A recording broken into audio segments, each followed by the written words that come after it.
Planejar do Silêncio. Áudio 11. Capítulo 9.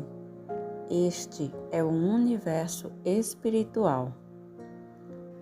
Alguns anos atrás, quando de minha viagem à África do Sul, fiz uma parada de um dia no Congo belga. Após o encarregado dos papéis e seu assistente examinarem minha passagem, o que é feito sempre que julgado necessário, e pesarem minha bagagem, eu pedi a um garotinho nativo que carregasse minhas malas para o avião no qual voaria para Joanesburgo. Aquele era um pequeno aeroporto, tanto que pude ver o garotinho quando se dirigia porta afora, para o campo, com uma grande mala em cada mão e uma pequena debaixo do braço. Poucos minutos depois, ele voltou sem a bagagem e dirigi-me a ele interrogativamente. Ok? Ao que ele respondeu, ok. Quando na manhã seguinte cheguei a Joanesburgo, havia apenas a pequena maleta esperando por mim, e as outras 2 peças grandes da bagagem estavam extraviadas. Imediatamente o pessoal desse enorme e ativo aeroporto começou a procurar minha bagagem, mas não a encontraram nem no compartimento, nem junto às coisas da tripulação. Além disso, mandaram vasculhar o avião, onde tampouco foi encontrada. O encarregado da linha aérea me disse que faria imediatamente contato com a estação do Congo belga e que logo teria uma resposta para mim, de modo que nada me restava fazer a não ser ir para o hotel. Os estudantes do Caminho Infinito de Joanesburgo haviam arranjado as coisas para que eu visitasse o Parque Nacional Kruger. E assim, depois de comprarmos algumas roupas necessárias, iniciamos nossa caminhada de 3 dias por essa fabulosa reserva da vida selvagem, levando conosco a expectativa de que encontraríamos a bagagem na nossa volta. Ao retornarmos, porém, nenhuma bagagem havia sido encontrada. A única explicação que a linha aérea tinha a oferecer era que alguém devia tê-la roubado, e que esse alguém deveria ser o garotinho nativo e seu comparsa, já que a última vez que as malas foram vistas foi quando foram carregadas para o campo de aviação. O absurdo daquela suposição era evidente, pois ninguém poderia ter levado aquelas 2 grandes peças de bagagem para fora do campo sem ser notado. Apesar disso, todos os quartos da aldeia foram revistados e o lugar virado de pernas para o ar, já que as autoridades estavam convencidas de que havia ocorrido um roubo. A despeito de toda essa confusão, contudo, nenhuma mala foi encontrada. Durante 3 semanas fiquei na África do Sul sem bagagem, sem carteira, sem dinheiro e sem documentos. Mas não foi um grande incômodo, pois comi regularmente, as contas do hotel foram pagas e as roupas estavam compradas, embora o mínimo indispensável, porque estava eu convencido de que minhas malas apareceriam, o que aliás era uma convicção muito falsa. 2 noites antes de viajar para a Índia, sentei para fazer algumas sérias considerações sobre todo o affair da bagagem. Isto representa uma falha de minha parte. Mas qual seria a falha? O que deu errado? Sentado no meu quarto, pensando e meditando, finalmente veio-me a resposta. Este é o universo espiritual, e todavia, aí estou eu esperando pelas malas, quando a verdade é que não há qualquer bagagem. Tudo o que a bagagem é, não passa de parte de uma crença em tempo e espaço. Espaço ocupado pela bagagem, tempo em que ela pode ter se perdido e espaço no qual pode ter se perdido. Aqui estamos, tentando achar as malas que, se forem encontradas, serão apenas uma evidência de que a cena humana foi manipulada. Não há verdade nesse quadro todo, pois vivemos no universo espiritual, onde ninguém precisa de malas. O que quer que haja de realidade é incorpóreo, espiritual e onipresente. E, se aparecer como uma bagagem finita no tempo e no espaço, será uma imagem no pensamento, e não pode ter uma realidade de per se. Assim, eu estive a perder tempo na esperança e na expectativa de que uma bagagem material se manifestasse no universo espiritual, onde toda ideia é onipresente. Com isso, fui me deitar. Após tal descoberta, a história chegou rapidamente à sua conclusão. O assistente do chefe da linha aérea em Joanesburgo estava sentado à mesa às 8 horas da manhã seguinte, quando, aparentemente vindo do nada, veio-lhe o pensamento: a bagagem não pode dissolver-se no ar. Ela só pode desaparecer entre aqui e acolá. E deve estar em algum lugar, mas onde? De repente veio-lhe outra ideia, e ele foi até o hotel onde a tripulação se hospedara durante a parada da noite, e onde estavam as 2 peças de bagagem no chão, onde haviam esperado por 3 semanas. Ninguém pensara em tal possibilidade, de fato. Ninguém pensara em alguma forma de solução prática, até que eu parasse de pensar na bagagem.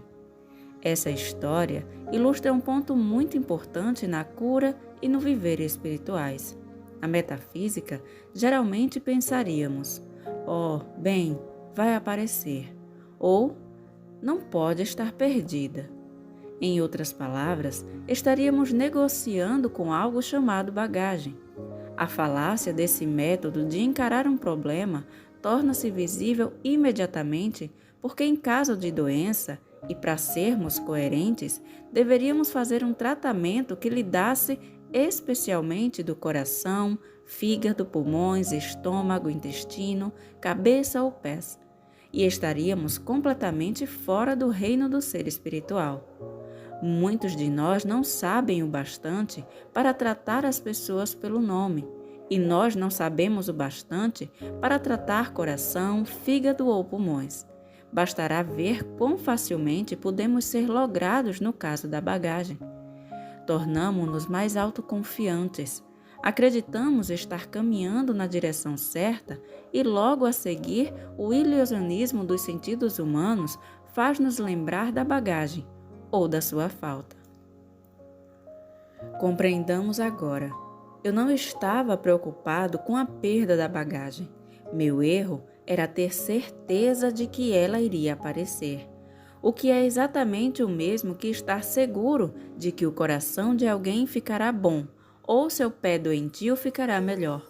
Ao passo que o princípio sobre o qual se fundamenta todo o nosso trabalho é que a verdadeira criação é aquela narrada no 1º capítulo do Gênesis, no qual Deus fez tudo o que fora feito, e tudo o que ele fez é bom. A criação espiritual é incorpórea, e prova disso é que havia luz antes que houvesse sol no firmamento. Se vivemos e nos movemos e temos o nosso ser na criação espiritual, como está consignado no 1º capítulo do Gênesis, podem ter tudo aquilo de que precisamos sem ter bagagem. O mundo sensorial, aquele que podemos ver, ouvir, cheirar, tocar e saborear, é criação irreal, descrita no 2º capítulo do Gênesis. Uma imagem mental dentro da mente. Se nos lembrarmos de que não devemos tentar manipular o cenário humano ou manusear a imagem mental, que existe apenas como uma sombra dentro do nosso pensamento, testemunharemos a rápida dissolução dessas imagens mentais. Não confunda o que estou dizendo. Eu sei que quando viajamos, a bagagem parece real e necessária. Também sei que, a maior parte do tempo, o nosso conceito de corpo parece real, porque uma coisa ou outra o traz para dentro de nossa consciência e que, por causa disso, há a tentação de pensar que seja real. Nós não negamos o corpo, ele é real, mas aquilo que vemos como corpo não é real, é uma imagem mental dentro do nosso pensamento, um conceito mental universal, individualizado dentro de nós. Não há tal coisa como um corpo material. O que há é apenas um conceito material do corpo. Não há um universo material. O que há é um conceito material de um universo espiritual. Enquanto aceitarmos o conceito material do universo, estaremos sob as leis da matéria, mas estaremos livres tão logo comecemos a compreender que vivemos, nos movemos e temos o nosso ser no primeiro capítulo do Gênesis, onde o homem é feito à imagem e semelhança de Deus, do Espírito, onde a alma de Deus é a alma do homem, a vida de Deus é a vida do homem, a mente de Deus é a mente do homem e o corpo de Deus é o corpo do homem. Saiba, todavia, que o seu corpo é o templo do Espírito Santo. Não o corpo como aparece no espelho, mas como realmente ele é. Logo depois da minha descoberta, não lidamos com a bagagem material e sim com a onipresença, conscientizado de que seria necessário alguém para a demonstração, alguém também desperto para a ideia da onipresença. Foi justamente ali, onde esse alguém estava, que a bagagem foi encontrada, sem problemas. Para entender o que são o corpo e o universo, é só chegar à descoberta que trará a solução. Abre aspas. Eu vivo, me movo e tenho meu ser em Deus. Eu estou no Pai e o Pai está em mim. Como posso ser finito, um ser limitado e ter Deus infinito dentro de mim? Devo, pois, ser tão espiritual quanto o Pai que me criou. Todos os seres devem ser espirituais.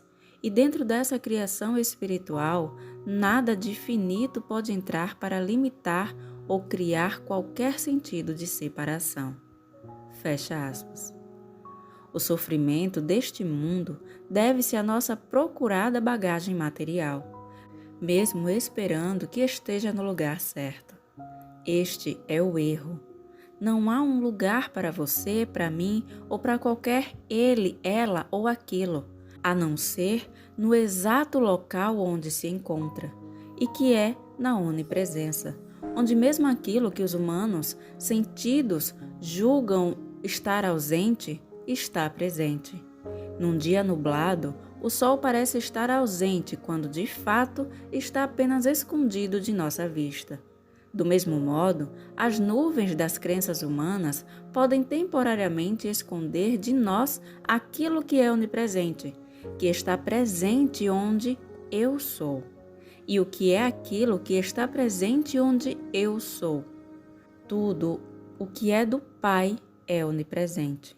Integridade, lealdade, fidelidade, eternidade, imortalidade, justiça, liberdade, contentamento, harmonia de todos os nomes e naturezas, a menos que nós os tornemos finitos e os vejamos como peças de bagagem, algo que ocupa tempo e espaço.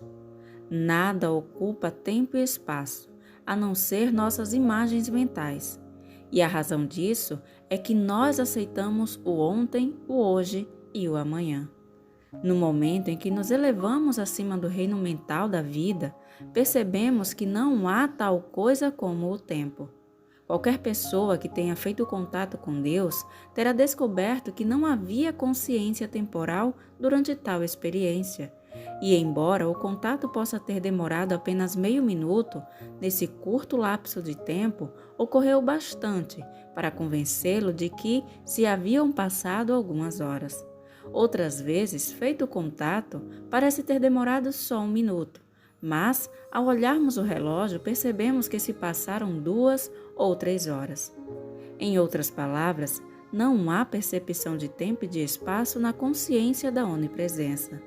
Estamos em um estado mental de consciência, quando pensamos e raciocinamos ou quando observamos coisas e pessoas. Só no reino espiritual é que transcendemos a mente. Algumas pessoas acham um modo de transcender a mente por um processo que tem sido descrito como o silenciar da mente. Acharam que tais esforços têm dado frequentemente resultados, se não em atingir a consciência espiritual, ao menos em deixar o efeito oposto, o embotamento da consciência. Há um modo, contudo, de subirmos além do nível mental da vida. Embora não sejamos capazes de ficar permanentemente nesse estado, que requer anos e anos de dedicação exclusiva, podemos, porém, nos elevar acima da mente a tal ponto que, mesmo se estivermos no mundo, ela não nos perturbará por muito tempo. Podemos começar por não tentar parar o nosso processo de pensamento. Se a mente quer pensar, nós a deixamos ir, e se for o caso, sentamos e a observamos em seu processo de pensar. Embora os pensamentos venham, eles não podem nos fazer dano. Eles não têm poder, e nada há neles que devamos temer. Se os temermos ou os odiarmos, tentaremos fazer com que parem, e se por outro lado os amarmos, tentaremos segurá-los. Não nos deixemos, pois, odiar ou temer qualquer pensamento que se apresente à nossa mente, mas não nos permitamos também amá-los ou tentar segurá-los, por mais que nos pareçam bons. Deixemos os pensamentos vir e ir embora, enquanto sentamos e observamos como espectadores. Tudo o que estamos olhando são sombras que deslizam rapidamente sobre a tela. Não há nelas poder nem qualquer substância. Não há nelas nenhuma lei ou causa. São apenas sombras. Algumas podem ser muito agradáveis e nós poderemos querer agarrá-las. Outras poderão nos perturbar ou constranger, mas são apenas pensamentos, pensamentos e nada mais.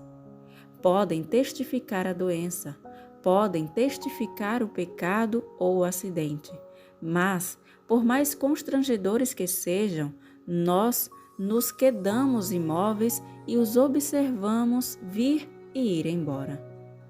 Não há bem nem mal naquilo que estou observando. Essas coisas são só figuras, sem poder.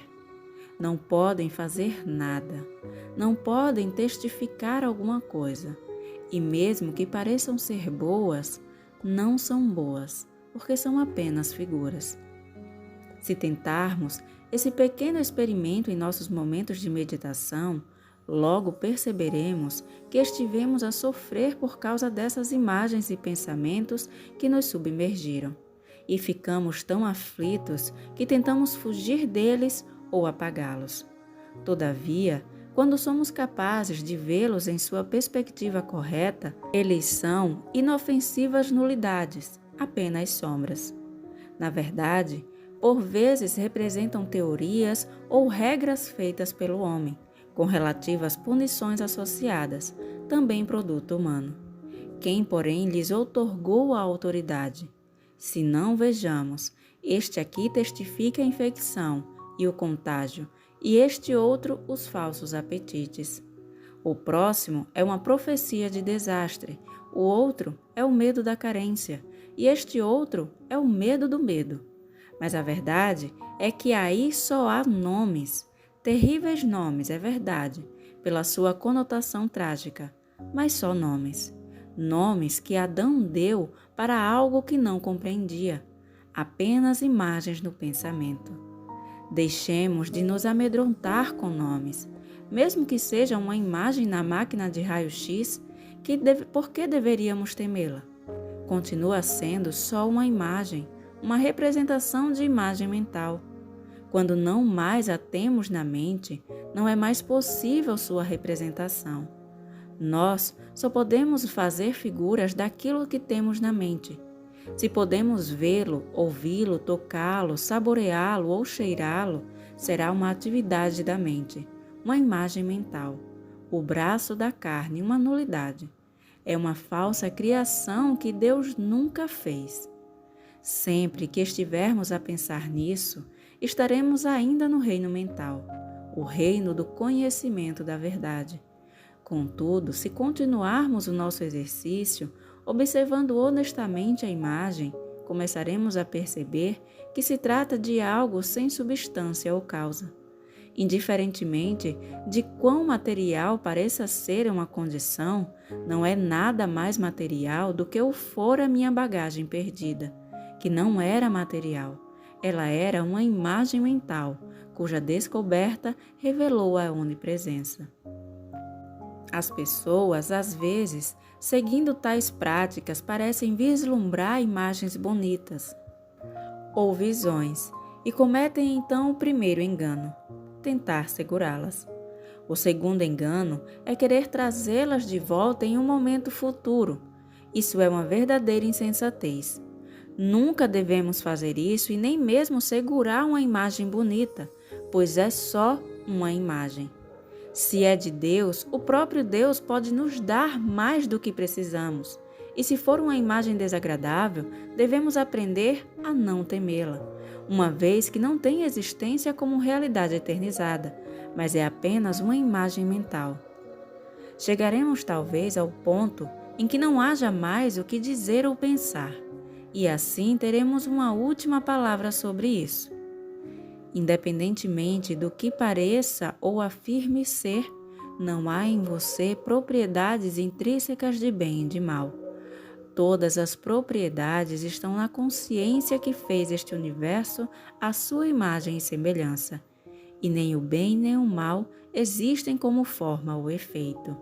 Qualquer que seja seu nome ou natureza, se você existe no tempo e no espaço, você é uma imagem mental, uma nulidade. Eu não tenho de temer você, pois não tem existência no meu ser e nem no de ninguém. Só tem existência na mente, e como existência mental não tem forma e é vazio. Não há em você mais bem ou mais mal do que numa sombra que se move na tela da lanterna mágica. Você é uma sombra sem substância. Quando atingimos a completa quietude e a paz, a mente já não funciona. Nós a transcendemos ao subirmos à atmosfera do espírito, dentro da qual estamos receptivos e sintonizados com qualquer coisa que Deus conceda.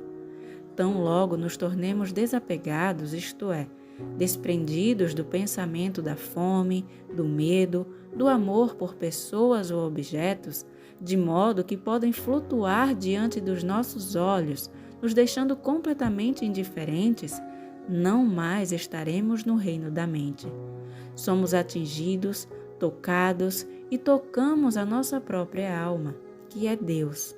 Estamos na atmosfera na qual, quando Deus fala, nós podemos ouvi-lo. Quando Deus faz soar sua voz, o coração derrete e todos os problemas se dissolvem.